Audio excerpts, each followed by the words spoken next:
어서 오세요. 서당에 참 잘 오셨습니다.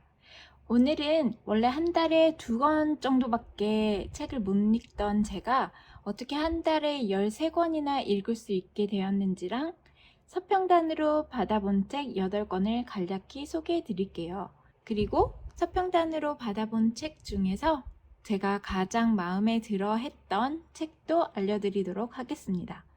먼저 책을 한 달에 10권 이상 읽게 된 방법을 4가지로 설명드릴게요. 첫 번째, SNS를 줄인다입니다. 저도 SNS 중독이었어요. 유튜브도 엄청 많이 보고 또 친구들하고 수다도 굉장히 많이 떨고 그랬는데요. 책을 읽는 거를 우선순위에 두다 보니까 어쩔 수 없이 SNS를 줄이게 되더라고요. 친구들이랑 수다 떠는 게 너무 힐링되고 좋지만 실력 있는 북튜버가 되고 싶다는 목표가 있기 때문에 카카오톡 확인도 줄이고 책 읽는 시간을 확보하려고 최대한 노력을 했어요. 그랬더니 이렇게 한 달 만에 책을 많이 읽어내는 결과를 만들어낼 수 있었습니다. 두 번째, 서평단을 신청한다. 저는 네이버 컬처블룸이라는 곳에서 책을 신청해서 당첨되면 받아보고 있어요. 책 제공받은 전체 8권 중에서 이 책만 제 블로그로 따로 연락을 받아서 제공받은 거고, 요 둘레였어 7권은 모두 컬처블룸이라는 곳에서 제공받은 것입니다. 서평단이라는 게 리뷰를 의무로 책을 무상으로 제공받는 것이기 때문에 책을 빨리 읽고 리뷰를 써야겠다 하는 책임감을 가지게 됐어요. 일종의 업무인 거잖아요. 그러다 보니까 의무적으로 책을 읽게 되고 또 받아본 책 말고도 제가 개인적으로 읽고 싶은 다른 책들을 읽어야 할 시간을 확보해야 했기 때문에 진짜 틈틈이 책을 읽게 되더라고요. 그래서 시간 날 때마다 책을 손에 쥐게 되고 그렇게 해서 서평단에서 받아본 이 7권 그리고 요거까지 8권의 책뿐만 아니라 제 개인적으로도 평소보다 더 많은 책을 읽어서 7월 달에는 13권이나 완독을 하게 됐습니다. 세 번째는 체력을 기르는 건데요. 책을 읽는데 웬 체력 하시는 분들 있으실 텐데 책을 읽는 활동이 실제로 뇌를 엄청 사용합니다.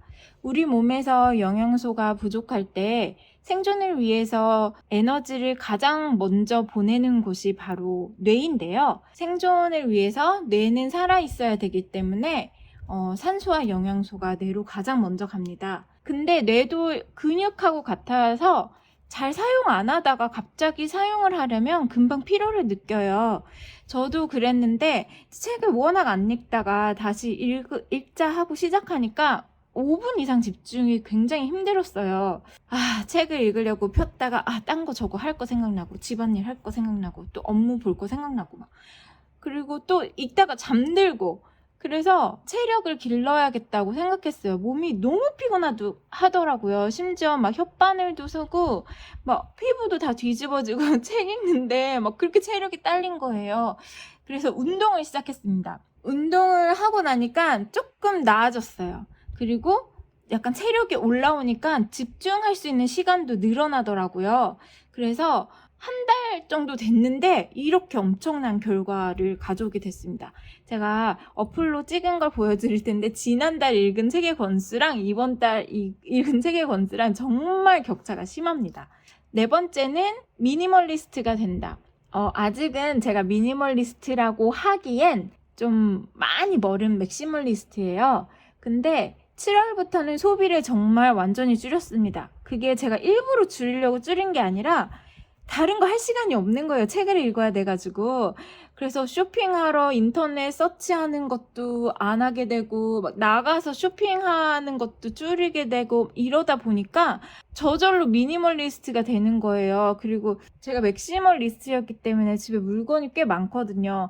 그러니까 청소하는데 시간이 생각보다 많이 걸리는 거예요. 특히 정리정돈 같은 게 물건이 너무 많다 보니까 시간을 많이 잡아먹더라고요. 그러니까 정말 물건이 줄어들어야 내가 시간을 더 활용할 수 있겠다 이런 생각이 들었어요. 식비 외에 또 제가 책을 요즘 읽으니까 책 말고는 거의 사지 않았어요. 그러니까 또 책 읽을 시간이 확보가 되더라고요. 그래서 미니멀리스트로 생활하는 게 또 책을 읽는데 도움이 된다고 생각이 들었습니다.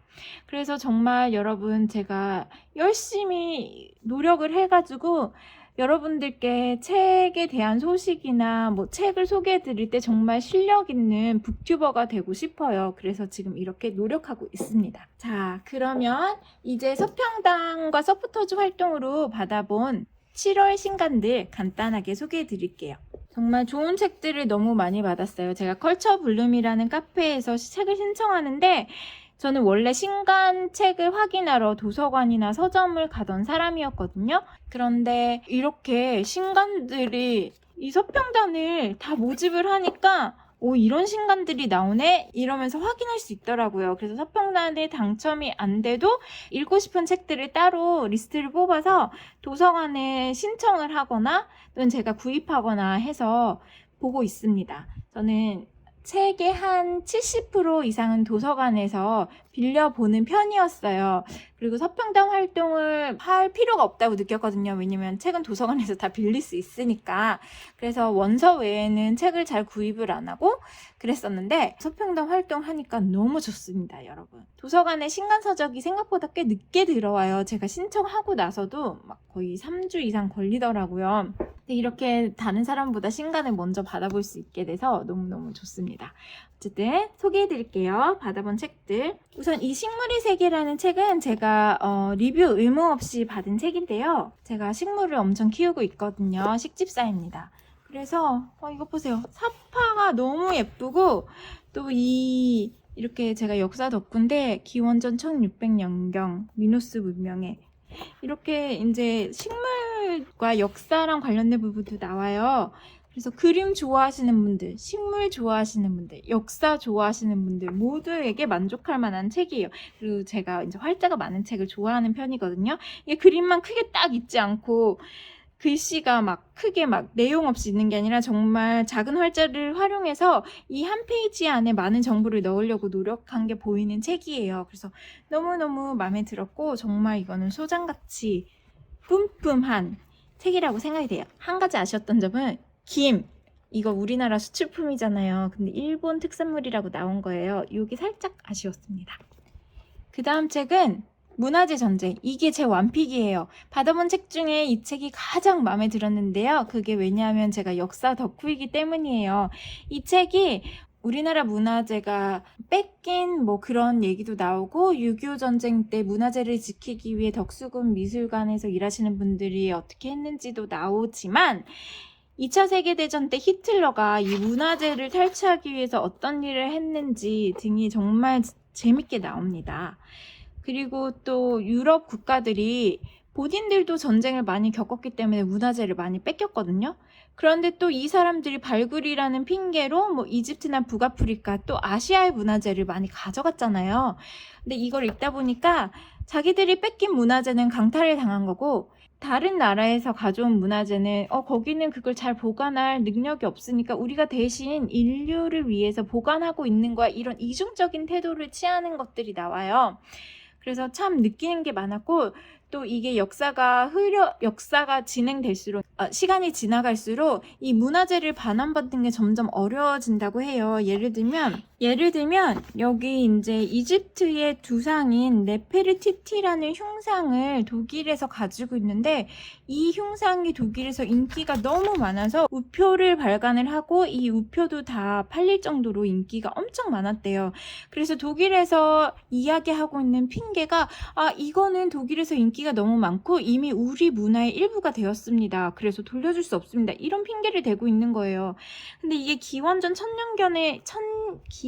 천년경에 제작된 흉상인데 그렇게 치면 이집트에서만 이 흉상을 거의 2000년을 가지고 있었고 독일에서는 겨우 100년밖에 안 있었던 거거든요. 그런데 100년이 지났기 때문에 자기네 거라고 독일에서 우기고 반환을 안 하는 거예요. 이 책이 특히 좋은 게 유럽의 문화재, 우리나라 문화재뿐만 아니라 동남아시아 문화재를 강탈당한 것도 다뤘고 또 이 책이 작가의 의견이 막 많이 들어갔다기보다는 이분이 이제 기자예요. 기자셔가지고 이 외신 기사들을 다 모으고 이렇게 자료를 받아가지고 그거에 기반을 두고서는 객관적인 그 관점을 유지하려고 노력한 책이에요. 그래서 정보도 굉장히 많고 생각할 거리도 많이 던져주는 그런 책이었습니다. 그래서 저 정말 너무 추천드리고 싶은 책이에요. 문화재 전쟁. 그 다음에 탑10 연설문. 이건 개인적으로 연락을 받아서 받아본 책인데 이게 유명한 사람들 연설문으로 이렇게 공부할 수 있게 나와요. 그리고 이 저자분이 자기가 강의를 만들어서 유튜브에 올려놓으신 것 같아요. 그래서 이 QR코드를 찍으면 강의로 연결이 되고 또 연설문 영상으로 연결이 돼요. 그래서 저 같은 경우는 또 오바마 대통령의 연설이 너무 멋있다고 생각해서 그걸 듣고 따로 공부하고 싶은 마음이 있었는데 이렇게 책을 제공받아서 덕분에 영상도 보고 너무 좋았습니다. 그리고 영어를 이제 초급 단계는 벗어나시고 이제 영어 좀 재미 붙였는데 좀 더 멋있게 말해보고 싶다 이렇게 하시는 분들에게 정말 도움이 될 만한 책이라고 생각합니다. 그리고 다시 쓰는 착한 미술사. 이거는 이제 미술사에서 주연이 아니라 조연들을 좀 더 중점을 맞춰서 미술사를 이야기한 건데 이 내용에서 가장 흥미로웠던 거는 여러분이 너무너무 잘 아시는 진짜 미술을 아무것도 몰라도 그냥 모두가 알고 있는 피카소 같은 화가가 그 당시 피카소를 알아보지 못했던 사람들이 있었지만 그래도 피카소를 알아보고 투자한 미술품 수집가가 있습니다. 그분이 여성이었어요. 그래서 막 그런 수집가분들이 미술사에 어떻게 영향을 끼쳤는지에 대한 이야기가 나와서 무척 흥미로웠습니다. 야수파와 입체파의 선구자인 분들을 그분이 발굴해냈어요. 그런 뒷이야기들이 나와가지고 너무너무 재미있게 잘 읽었어요. 그리고 또 요즘에 미술관 가기가 힘들잖아요. 시국이다 보니. 그런데 이렇게 예쁜 그림들을 뭔가 소장하는 기분이 들어가지고 이 그림 자체는 소장을 못 하잖아요. 그런데 이렇게 프린트된 거라도 소장해서 기분이 무척 좋더라고요. 그래서 너무 재밌게 읽은 책이에요. 누구나 카피라이터.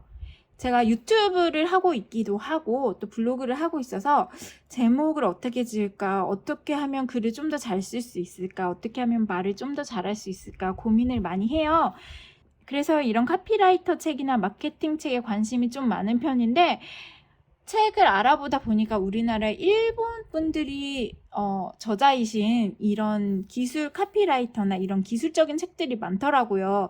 그래서 그런 책들도 구입을 하고 읽어봤는데 확실히 한국 카피라이터 분이 쓴 한국 정서에 맞는 한글로 카피라이팅을 하셨던 분의 예시가 훨씬 와닿고 훨씬 기술을 배우기 좋았어요. 그래서 이분 글을 읽고 많이 연습하는 방법을 좀 얻었습니다.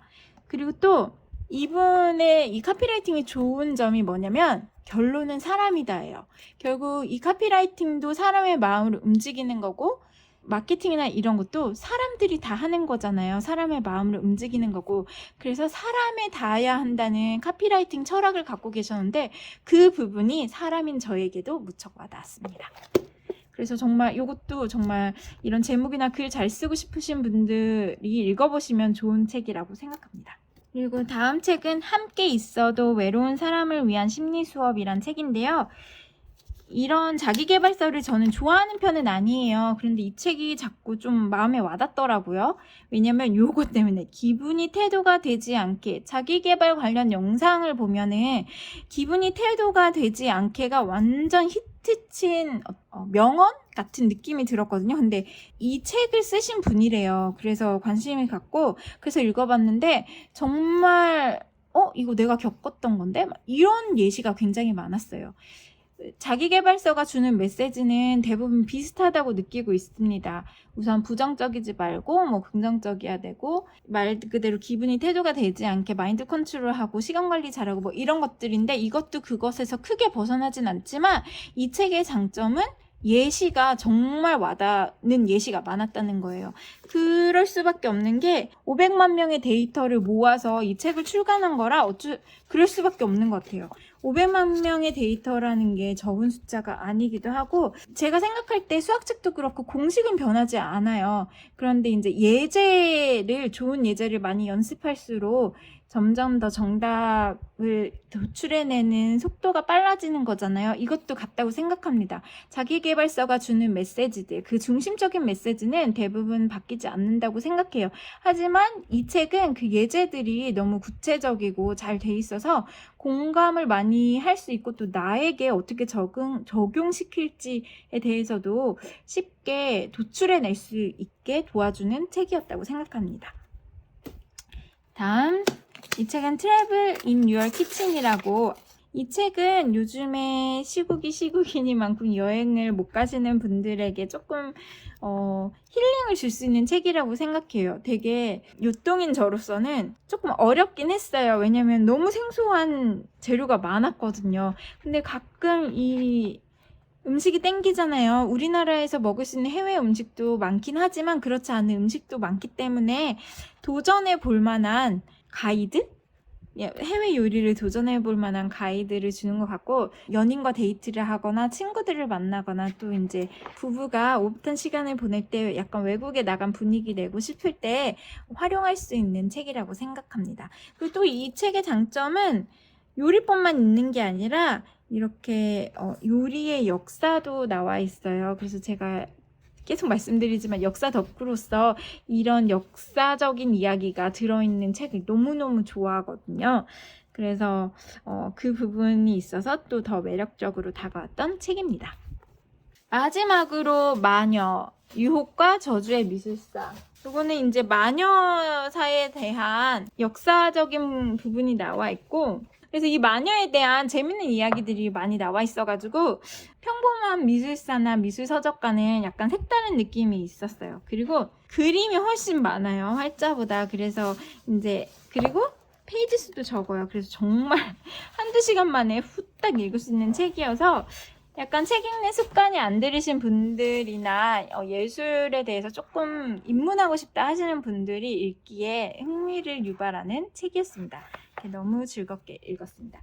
이렇게 총 8권의 책을 협찬 제공을 받아가지고 제가 다 읽었습니다. 정말 완독을 다 했고 뿌듯합니다. 이번 달에 7월에도 영어책을 읽었거든요. 영어책은 읽는 속도가 좀 느려서 2권밖에 읽지 못했지만 다음 시간에는 7월에 읽은 영어 서적을 모아서 리뷰를 가져오도록 하겠고 8월에도 서평단 활동을 계속할 예정이거든요. 그래서 8월 말에도 서평단으로 받아본 신간서적 리뷰 모음집을 가지고 돌아오도록 하겠습니다. 오늘 영상도 이렇게 끝까지 봐주셔서 너무 감사드리고 오늘 하루도 몸과 마음 모두 배부른 하루 되세요. 그러면 서당에서 곧 또 봬요. 감사합니다.